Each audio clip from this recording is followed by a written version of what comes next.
Good afternoon, all. Pedro Boy's back. As I said on Saturday, I was going to do an extended version on how do you visualize and prepare for a sporting event or a major event in business. And I'll get in touch how my weekend went with work, but I want to touch about how to prepare for, say, a football game. Now, that's my background. I've played over 250 games and played at the highest level and also played in the UK. And that's where I first came across visualization. And the first part of it was understanding why am I meant to be visualizing before a game. And the person who told me about this was saying it's very important to understand the mentality of why you're playing and the benefits that you're going to get from it at the outcome. So I understood some parts of it back then, because now when I get into further detail, I'll explain the further steps that I've learned along the ways and how in depth my visualization is.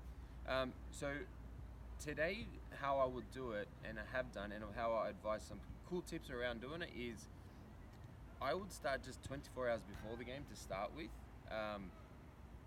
knowing first and foremost your own self-worth as a player, knowing how good you are, what your strengths are, and why you deserve to be there is the first and foremost. Get into a positive frame of mind. I think that's so crucial, because if you have any hesitations or some forms of negative thoughts, that's going to portray out on the field. And it's happened. We've all been there.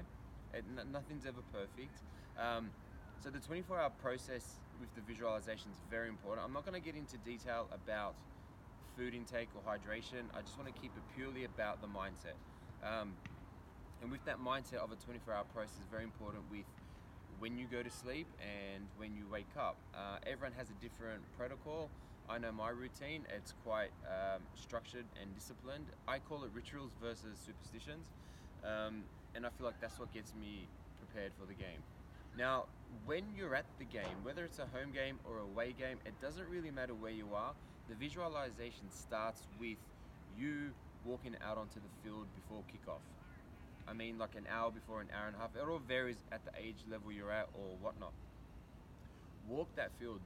If you are a right back, I'll use for instance because I am. I would walk up and down that touchline. I would visualize every scenario that I can that would happen in the game from my position, both defensively and offensively. How will I pass the ball? How will I tackle? Where am I going to be? Off the ball, on the ball. I will visualize it so many times, up and down for about 5 minutes. And at the same time, I'll be closing my eyes. I'll be breathing in the oxygen. I'll be trying to feel the ground with my hands and understand, like, what I mean by feeling the ground is people say, like, you want to feel vibrations through the ground through your energy. And I think that's very important. I know it sounds cliche, like, oh, energies and vibrations, but it's so crucial to what you're doing because it gets you centered. When you feel that ground, when you walk that touch line in your position, when you walk out onto the field, you've already processed visualization how you want to play. Now, if you create these habits moving forward, you're naturally going to start to adapt and start knowing your roles without hesitation and overthinking when you're on the field. You're going to have that sound energy of centered and focused. Yes, there's going to be times when you don't play well. That's part of life. Nothing's perfect, trust me. I know that. I've had great preparations at times and not played well. I'm not suggesting this is the miracle cure and you're going to end up being the best. I'm giving you an idea of how important it is to prepare and give the best opportunity for yourself.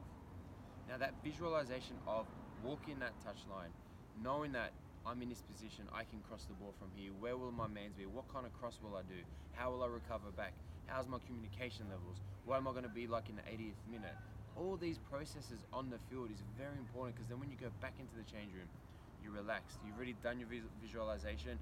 You have your team chats, you muck around with your friends or whatever, but you've done that process and then you're ready to go. So when you're back on that field, it's almost like you've created a habit, like, okay, this is what I wanted to do. I'm here now, I'm going to do it, execute it to a T. So that centered attitude is so crucial to football. You don't want to have any hesitations at all. And also, being a defender myself, my way of wanting to make that sacred and my home, you know, there's a saying like, home games is like your fortress. Of course it is, but regardless home and away, my position is my fortress, and my opponent will not enter my home and dominate me. This is where my home ground is, and I'm going to dominate my opponent. So I have to visualize winning my individual battle against my opponent. That means tackling one-on-one, him chasing me back, nullifying him out of the game is my responsibility, and that's where you visualize that to win in that duel, that battle, to help your team. Very, very important, guys. And I want you to understand, if you find it funny to walk by yourself in front of other people and visualize what you're going to do, you're doing it wrong. Because if you're centered and you're just thinking about what you need to do, it doesn't matter around you.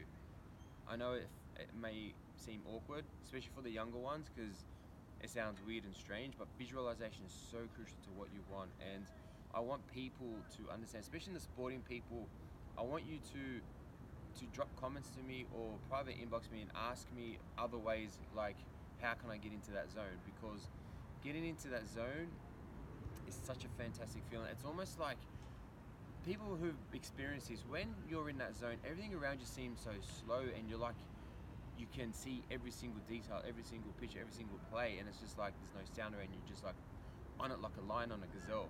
That is what I'm talking about, being centered. That amazing feeling of being fully focused, full of confidence, knowing that your self-worth is there and you're going to play the best that you can. So that's how I would suggest preparing, and a few little tips on a football game. Now that covers all codes. I'm just saying football because that's my background and that's what I do. Week in, week out when I used to play, every time I would walk out onto that field, walk it up and down, visualize, breathe it in, close my eyes, touch the grass, feel it, make it my home. And then you have your banter, you prepare, whatever. Very important. And then touching on how I did with my business on the weekend with my dessert food truck. So same kind of process, but slightly different, because what I do there is you prepare your setup. So my visualization again becomes about, so I'm inside my food truck.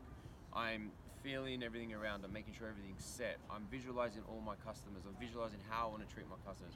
Visualizing how I want the customers to walk away with a great experience. How my staff's going to handle that. So all of these processes of thinking, how do I want the day to run?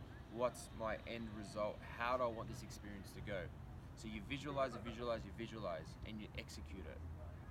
Now, you can't determine what's going to happen, but if you prepare the energy correctly, you can have a great result. And the weekend was a very successful result for the food truck, and we're very, very happy, and everyone across the board did so well, and the staff.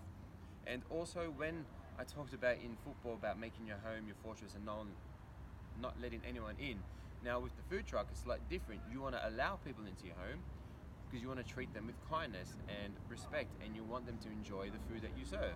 So it's the same process with a different angle, if that makes sense.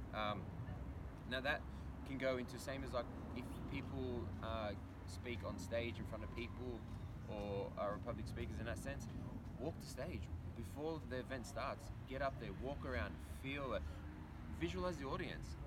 See if it's 50 or 100 people, see their faces, connect with it. Because when you're up there, you don't want to be distracted by that. You want to be in the zone, you want to be centered, that you just flow off the words that you've rehearsed and you're ready to execute your plan. Very, very important is visualization, guys. And in another video, I'm going to get into how to visualize around the goals that you want to achieve to get that point. That's going to be another separate video. I don't want to keep it too long, but I want you to understand how to feel the energy in the present moment of what you're about to do. Very, very important, guys. Do not dismiss it. Do not think it's crap. It's so important to achieving what you really want. And it's been proven. I've done it myself, both in football, I've done it in business, and I've also done it in public speaking as well. And I've actually done it before this video myself. I've set up my video where I wanted to sit, where I want to feel. I've got the field behind me, and I wanted to know what energy I'm going to do to give to you. Very, very important, guys. So please drop me any comments or private inbox me. I'd love to hear your comments. It's been great so far. I really appreciate everyone asking all these questions and relating back to some of the stories I've been saying. Also some of these cue points, which are very, very helpful. And also just little drop of the hint, as you can see a soccer field behind me. I've been training, and there could be a little cheeky comeback. I'm not sure yet, but just a little heads up there. Thanks, guys.